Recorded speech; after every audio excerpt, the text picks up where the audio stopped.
আপনি দেখছেন বিনি পয়সায় বিনোদন।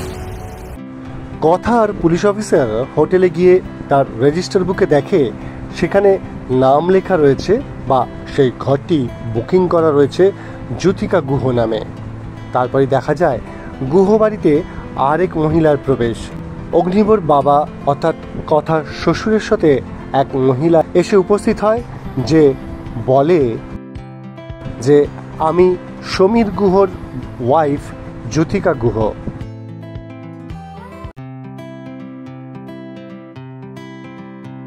এবং যা শুনে চিত্রা গুহ ভীষণ মজা পায় এবং ভাবতে থাকে যে আরেকটি তুরুপের তাস তার হাতে এসে উপস্থিত।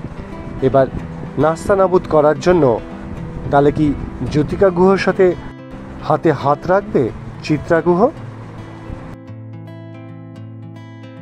সমস্ত খবরের আপডেট পেতে দেখতে থাকুন বিনি পয়সায় বিনোদন।